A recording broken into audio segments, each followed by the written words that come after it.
अस्सलामुअलैकुम वरहमतुल्लाहि वबरकातुहू। कभी सोचा है कि हमारा ये जो शरीर है, ये इतनी सटीकता के साथ, इतने परफेक्ट तरीके से काम कैसे करता है? चलिए, आज इसी कमाल के डिज़ाइन को थोड़ा और करीब से समझने वाले हैं। जरा एक पल के लिए सोच कर देखिए, अगर हमारी आंखें पैरों के पास होती तो, या हमारे कान सिर के बिल्कुल ऊपर किसी एंटीना की तरह लगे होते, क्या तब भी हम अपनी जिंदगी वैसे ही जी पाते जैसे आज जी रहे हैं? शायद बिल्कुल नहीं। और इसकी वजह यह है कि अल्लाह ने हमें एहसने तकवीम पर बनाया है, यानी सबसे बेहतरीन, सबसे परफेक्ट शक्ल में। यह सिर्फ एक मजहबी बात नहीं है, बल्कि एक हकीकत है जिसे साइंस भी मानता है। तो आइए आज हम अपने ही जिस्म के इस हैरान कर देने वाले डिज़ाइन को समझने की कोशिश करते हैं। क्या ये सब बस यूं ही हो गया, एक इत्तेफाक से? चलिए इस सफर की शुरुआत करते हैं हमारे शरीर के उस अदृश्य, उस अनसीन बैलेंस से, जो हर पल, हर लम्हा हमारी हिफाजत कर रहा है। कुरान की ये आयत हमें याद दिलाती है कि कायनात की हर चीज़ एक तय अंदाजे के साथ, एक सटीक नापतौल के साथ बनाई गई है। ठीक वैसे ही जैसे कोई माहिर इंजीनियर किसी इमारत का नक्शा बनाता है, हर चीज़ अपनी सही जगह पर और सही मिकदार में। मिसाल के तौर पे हमारे खून का पीएच लेवल ये हमेशा 7.35 से 7.45 के बीच ही रहना चाहिए।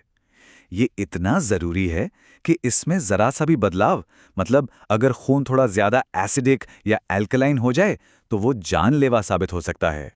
इसी तरह हमारे शरीर का जो नॉर्मल टेम्परेचर है वो है 37 डिग्री सेल्सियस।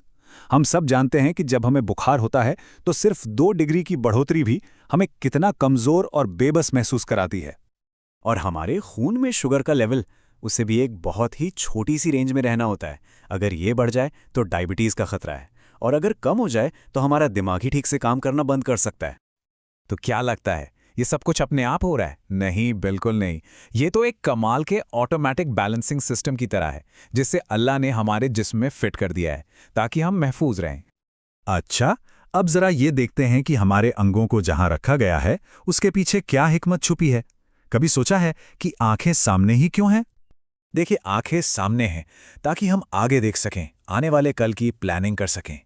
कान दोनों तरफ हैं ताकि हम हर दिशा से आने वाली आवाज़ सुन सकें। दिमाग सबसे ऊपर है, खोपड़ी के अंदर महफूज, ताकि वो पूरे शरीर को कंट्रोल कर सके। और दिल, वो ठीक बीच में है ताकि वो पूरे जिस्म में बराबर खून पहुंचा सके। हर एक अंग अपनी सबसे बेहतरीन जगह पर है। क्या दुनिया का कोई भी बड़े से बड़ा इंजीनियर इससे बेहतर डिजाइन बना सकता है? क्या कोई भी साइंटिस्ट इस स्ट्रक्चर को और इंप्रूव कर सकता है? जवाब है नहीं। ये तो उस कारीगर की कारीगरी का एक बेमिसाल नमूना है। अब चलते हैं अपने शरीर के अंदर उन अदृश्य कारखानों की तरफ, जो दिन रात बिना रुके हमारे लिए काम करते रहते हैं। आप जानते हैं कि हमारा दिल हर एक मिनट में 5 लीटर खून पंप करता है, और हमारे जिस्म के अंदर 60,000 मील से भी ज्यादा लंबी खून की नसें हैं। हर सेकंड करोड़ों नए सेल्स बन रहे हैं, और हम दिन भर में हजारों बार सांस लेते हैं, वो भी बिना सोचे समझे। ये सब एक परफेक्ट तालमेल के साथ होता है।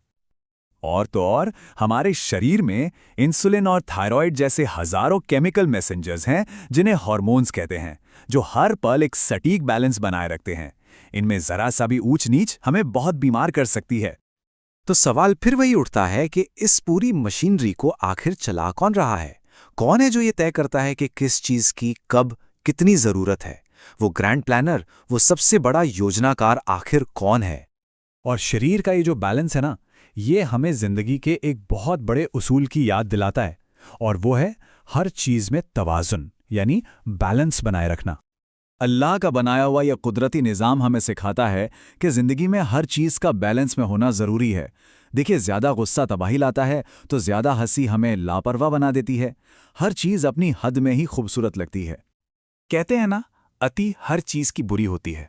कुरान भी हमें यही सिखाता है कि हर चीज़ एक तय पैमाने के साथ बनाई गई है, और उसी में उसकी खूबसूरती और उसका फ़ायदा है। तो इन तमाम दलीलों और सबूतों को देखने के बाद हम आखिर किस नतीजे पर पहुंचते हैं? क्या ये सब वाकई में बस एक इत्तेफाक हो सकता है? एक बार फिर से सोचिए, अगर हमारे जिस्म में कोई भी एक चीज अपनी जगह से जरा सी भी हट जाए, तो ये पूरा का पूरा सिस्टम, ये पूरी मशीनरी ढह जाएगी। ये कोई इत्तेफाक नहीं हो सकता, ये तो एक डिवाइन प्लान है, एक नक्शा है। कुरान हमसे एक बहुत सीधा और गहरा सवाल करता है, क्या ये सब कुछ बिना किसी बनाने वाले के बन गया, या क्या इन्होंने खुद को ही बना लिया है? इसका जवाब बिल्कुल साफ है।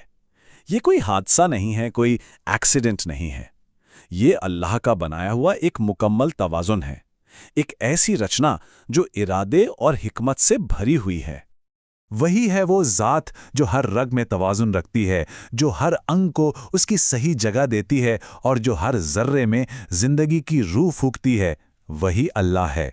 उसका कोई शरीक नहीं, उसका कोई हमसर नहीं।